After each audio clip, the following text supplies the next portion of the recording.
Hello student, पूर्व video के अंदर आप लोगों ने गुणनखंड प्रमेय का प्रयोग करते हुए गुणनखंड करना सीखा और आपको एक्सरसाइज 2.4 दी गई थी, जिसमें क्वेश्चन हल करके जो क्वेश्चन नहीं आए उसके लिए मैसेज करने के लिए बोला, लेकिन शायद आपके किसी के मैसेज प्राप्त नहीं हुए। तो इससे मुझे ये महसूस हो रहा है कि आप लोग पढ़ने में इंटरेस्टेड नहीं हैं। आप लोग वीडियोज़ को देखे भी नहीं और देख भी लिया तो उसको देख करके बंद कर दिया तथा अपनी रफ नोटबुक के अंदर क्वेश्चन हल करने की चेष्टा भी नहीं की। अभ्यास करने का कोई मतलब ही नहीं है। शायद आप लोग भूल रहे हैं कि आप वर्तमान समय के अंदर कोरोना महामारी से जूझ रहे हैं, यानी देश इस संकट में है और ऑनलाइन क्लासेज आपकी चल रही हैं। हो सकता है कि ऑनलाइन क्लासेज आगे और भी पढ़नी पड़े, तो कम से कम आप अपने आप की आदत इस प्रकार की ढालें, क्योंकि अब आप बहुत बड़ी क्लास में पहुंच चुके हैं। कक्षा 9 में आ गए, पहले 8 तक थे और कक्षा 9 से पढ़ाई का एकदम से टर्न होता है, अर्थात यहाँ से आप थोड़ा सा व्यापक स्तर पर चले जाते हैं, थोड़ा सा सोचने के लिए मजबूर हो जाएंगे। थोड़ा अलग टाइप की पढ़ाई है। अब उतना सामान्य मैथमेटिक्स नहीं है जितना 8th क्लास में था। 8th क्लास तक का था वो थोड़ा सा व्यवहारिक था, और यहाँ पर ये अपने मतलब का गणित है जो पढ़ते हैं।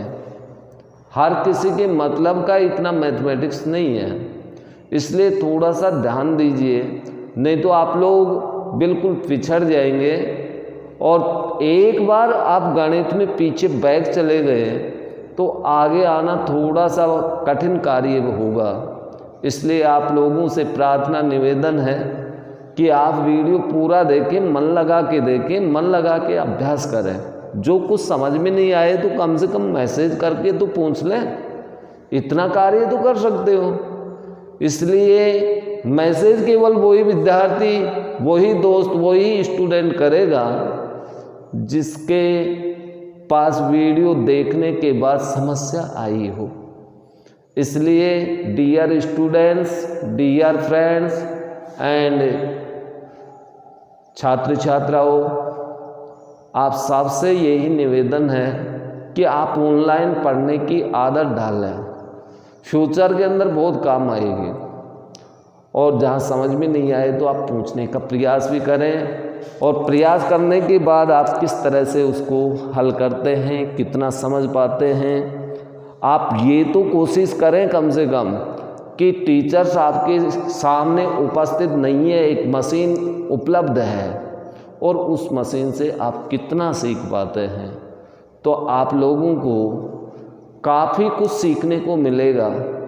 इसलिए आप जैसा हम कह रहे हैं वैसा करते जाइए, आप निश्चित रूप से अपनी मंजिल सीढ़ी प्राप्त करेंगे। ओके, तो आइए अपन एक्सरसाइज नंबर 2.4 के क्वेश्चंस कुछ देख लेते हैं। फर्स्ट क्वेश्चन में आपको ये एक गुणनखंड दिया हुआ है और ये कह रहा है कि नीचे दिए गए 4 या 5 बहुपद जो भी हैं उनमें से कौन से बहुपद का ये एक गुणनखंड है। तो सभी में चेक करना है। मैं चौथे में चेक करके देखता हूँ कि ये गुणनखंड है कि नहीं। ये गुणनखंड कब होगा? जब x बराबर कितना रखें, यहाँ इस पूरे गुणनखंड के बराबर 0 रखो और x की वैल्यू ज्ञात कीजिए। तो इसे हल करने के लिए आप सबसे पहले लिखेंगे x + 1 बराबर 0 या x बराबर -1 बहुपद में रखने पर। अब ये आप इस बहुपद में रख दो। यदि बहुपद का मान 0 आया तो ये गुणनखंड है, नहीं तो नहीं है। तो चलो जहाँ जहाँ एक्स आए -1 रखते जाना। -1 की पावर 3, -1 की power 2, -2 plus √2 into -1 plus √2। Okay, अब इसे हल कर।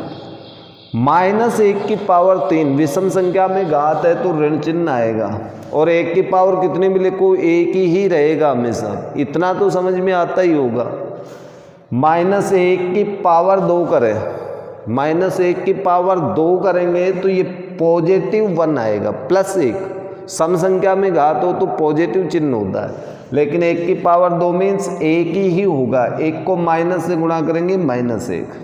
आगे इस -1 को इस माइनस से ही गुणा कर दें, प्लस हो गया 2 प्लस √2 प्लस √2।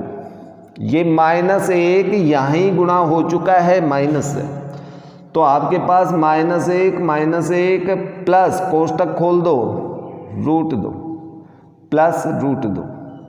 चलो इनको जोड़ो, -2 प्लस के 2 प्लस √2 प्लस √2। ये वाली संख्या तो कट गए, लेकिन यहाँ पर अपने पास कितने बच गए, √2 कितने हुए, रूट के 2, तो √2 2 हो चुके हैं। ऐसे जुड़ेंगे, 1 और 1, √2 को जोड़ा तो 2 √2 हुए भाई, 1 अनार 1 अनार तो 2 अनार होंगे कि नहीं। उसी तरह से ये 2 अनार हैं, अनार अनार 2 अनार, 2 अनार ही लिखा है मैंने। या फिर ऐसी संख्याओं को जोड़ने के लिए आपको बताया था कि कॉमन लेंगे, इस प्रकार से इन दोनों में से आप कॉमन लेंगे तो कॉमन क्या आएगा, कॉमन को बाहर निकाल दो, 1 + 1 तो 1 × 1 2, ऐसे जुड़ते हैं। तो रूट वाली संख्या ये तो गणितीय नियम है, और ये एक अपनी क्षेत्रीय भाषा के अंदर नियम है कि भाई 1 अनार 1 अनार 2 अनार, 1 एप्पल 2 एप्पल, ऐसे ही तो जुड़ते हैं। तो यहाँ पर अपन देखें तो मान 0 नहीं है, तो आप इसका उत्तर क्या लिखेंगे, मैं उत्तर इधर लिख देता हूँ। इसलिए x + 1 एक गुणनखंड नहीं है, एक गुणनखंड नहीं, अर्थात चौथे का तो गुणनखंड नहीं है। इसी तरह से आप शेष फर्स्ट, सेकंड और थर्ड में आप जांच करके देख लेंगे भाई उनमें भी गुणनखंड होगा या नहीं होगा, वो आप खुद देखेंगे। तो ऐसे जांच करनी है। ये फर्स्ट नंबर का क्वेश्चन अपना हो गया। अब इसके बाद में अपन आते हैं क्वेश्चन नंबर 2। इसमें एक क्वेश्चन लिया है मैंने थर्ड। यहां पर ये बहुपद है px और ये है gx, दो बहुपद हैं ये px ये gx। ऊपर वाले को मैं मिटा देता हूं, शायद आपके समझ में आ गया, क्योंकि एक थोड़ा गिलमिल हो जाएगा। तो यहां से इसको मैं मिटा दिया, तो अब आपको स्पष्ट दिखाई दे रहा होगा कि ये क्वेश्चन नंबर 3 ये है, क्या है कि बहुपद px और ये बहुपद gx, तो क्या ये gx इस px का गुणनखंड है? तो गुणनखंड के लिए gx के बराबर 0 रखेंगे। तो आप यहां लिखेंगे gx एक गुणनखंड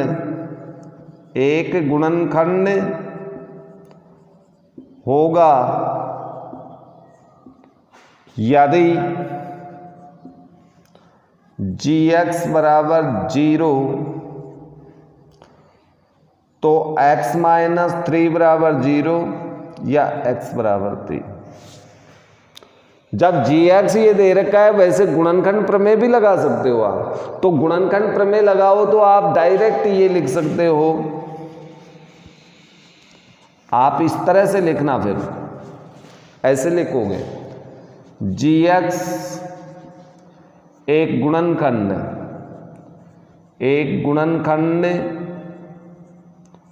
होगा गुणनखंड प्रमेय से p 3, यानी x बराबर 3 रखें बहुपद के अंदर। अब बहुपद में 3 रखोगे तो बोलो कितना आएगा, 3 की पावर 3 माइनस 4 इंटू 3 की पावर 2 प्लस x के स्थान पे 3 प्लस 6, 3 की पावर 3 मीन 27, 3 का वर्ग 9, 9 को 4 से गुणा करें 36 प्लस 3 और 6 कितने 9, तो ये कितना हुआ 36 माइनस 36, 0 आ गया। इसलिए gx px का एक गुणनखंड है, एक गुणनखंड है। शेष प्रश्न आपको इसी तरह से करना है। यदि अपने पास gx इसके स्थान पे ये नहीं हो करके ये होता तो फिर x बराबर आपको -3 रखना पड़ता, यानी p -3 का मान ज्ञात कर दो। यदि आपके पास gx का मान ये नहीं हो करके ये होता 2x + 3, तो पहले इसके बराबर 0 लगा करके x का मान ज्ञात कर लें आप, तो x की वैल्यू कितनी आ जाएगी -3/2।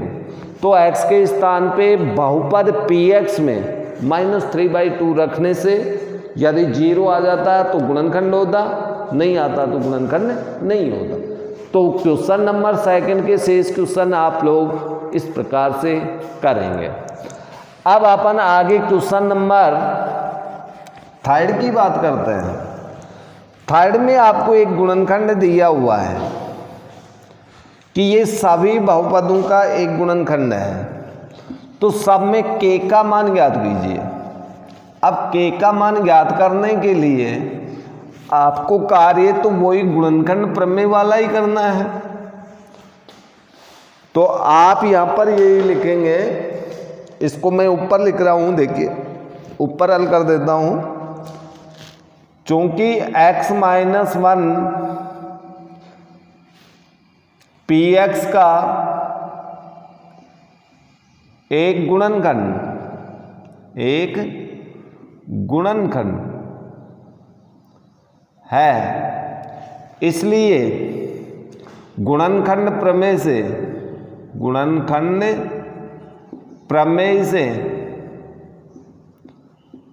x बराबर 1 px में रखने पर यानी P1 का मान 0 होना चाहिए। P1 बराबर क्या होना चाहिए, 0 होना चाहिए। अब P1 का मान क्या होगा, P1 के लिए आप इसमें x के स्थान पे 0 रखें, तो P1 इसमें मान रखेंगे। चलो रखते जाओ। P1 बराबर ये आएगा k इंटू 1 का वर्ग, x के स्थान पे आपको ये लिखना √2 इंटू 1 प्लस 1 बराबर 0, ये मान है।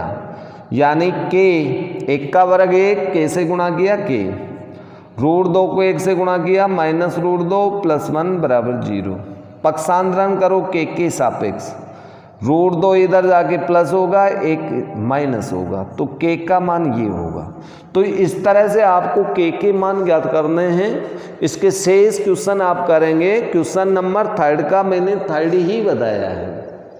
1, 2 एंड 4 आप खुद हल करें, आप अभ्यास करें।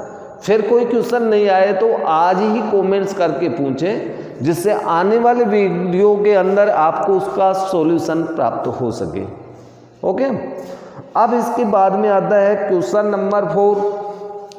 क्वेश्चन नंबर 4 में सारे के सारे क्वेश्चन गुणनखंड वाले हैं, और गुणनखंड में भी सारे के सारे ऐसे ही 3 पद वाले हैं, त्रिपदीय।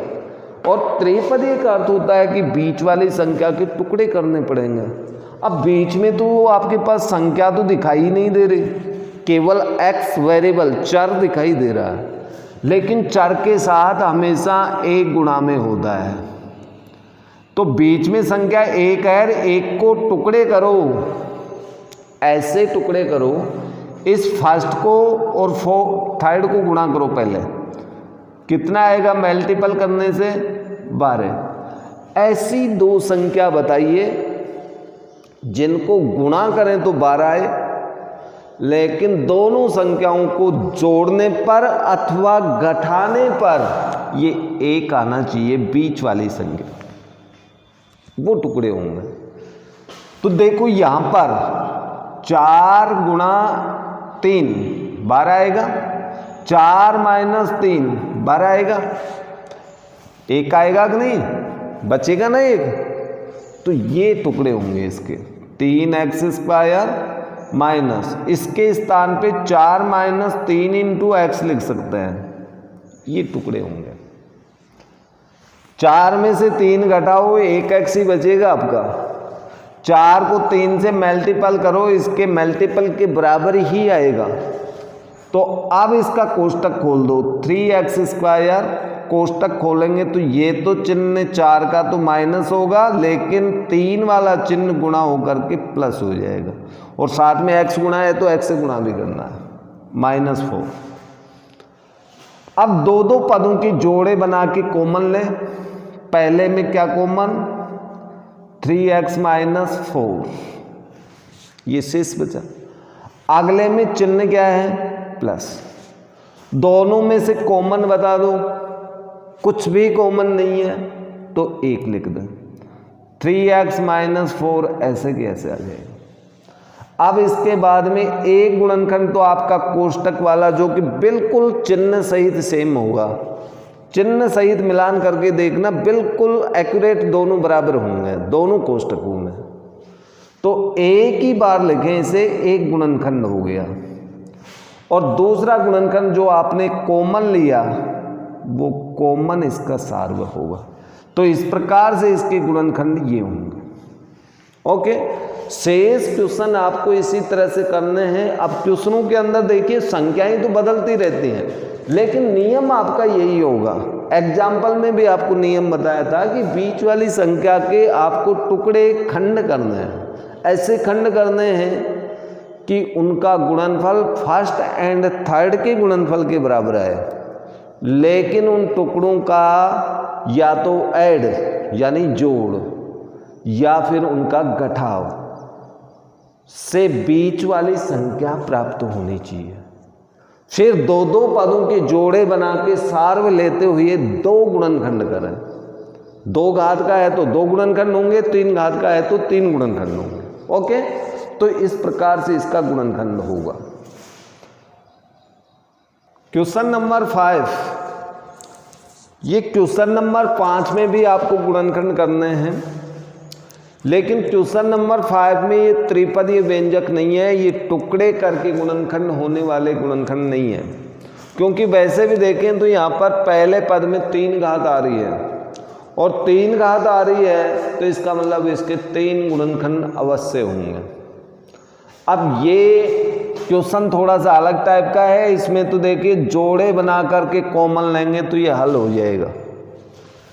फर्स्ट जोड़े के अंदर पहले युग्म में क्या कॉमन है, स्क्वायर कॉमन है, अंदर क्या बचा है x - 2, यहाँ 2 बचेगा, यहाँ पर x की 1 घात बचेगी, आगे चिन्ह बोलो माइनस।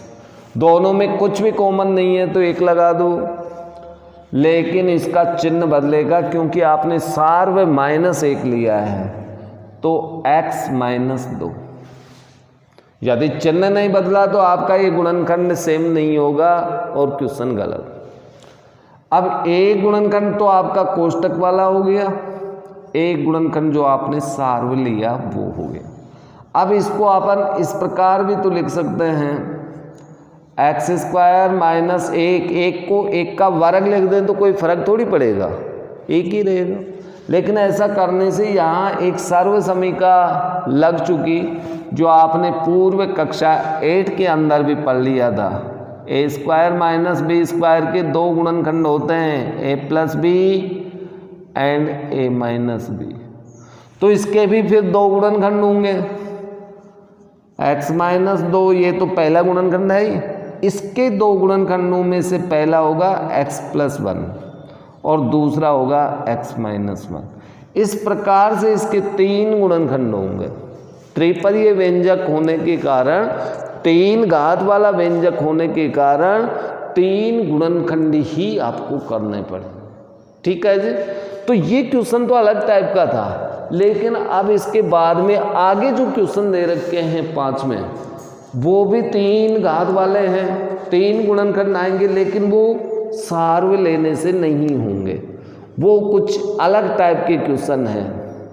आपका क्वेश्चन नंबर जो 3rd है, 4th है, 5वें का 4th जो y चर के रूप में है, 2 पदों के जोड़े बना करके सार्व ले लेना, ये आराम से उसी तरह से आपका हल हो जाएगा जैसे पहला किया था। लेकिन क्वेश्चन नंबर 2 वैसे नहीं होगा। देखिए इसमें 2 के जोड़े बना के सार्व लेंगे तो कॉमन लेने के बाद में जो अंदर की संख्या है कोष्टक वाली वो सेम नहीं आएगी, तो इसमें शेषफल प्रमेय का प्रयोग करेंगे। आप x बराबर इसमें एक ऐसा मान रखिए जिससे कि इसका मान 0 हो जाए, तो अपन यहाँ पर x बराबर -1 रखते हैं। +1 पर 0 नहीं होगा, -1 रखिए, तो रख के देखो कितना आता है। -1 की पावर -3 इंटू -1 का वर्ग, 9 इंटू -1 -5, -1 की घात 3 मीन्स -1, -1 का वर्ग +1 होता है, इससे गुणा करेंगे तो -3, ये अपने पास +9 हुआ, ये -5, तो माइनस के अंदर आपके पास 1, 3 और 5 कितने हुए, माइनस के 9 और प्लस के 9, 0 हो गया। इसका मतलब ये एक गुणनखंड होगा। इसलिए आप क्या लिख सकते हैं, x + 1, x + 1 x³ - 3x² - 9x -5 का एक गुणनखंड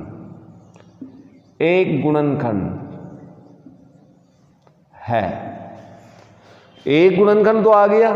अब इस एक गुणनखंड का भाग दे देना आप इसमें, x + 1, x + 1 का भाग किस में दे दें, क्यूब - 3x² - 9x - 5। पहले पद में पहले पद का भाग देंगे तो x² बार जाएगा, तो ये आ गया x³ + x²। भागफल को इससे गुणा कर दिया, अब घटाएंगे, नीचे वाले के चिन्ह बदलेंगे, ये कट गया। यहाँ पर ये -3, ये -1x², कितने हुए, -4x² हो गए, -9x -5। अब नए भाज्य के पहले पद में पहले पद का भाग देंगे तो -4x बार जाएगा।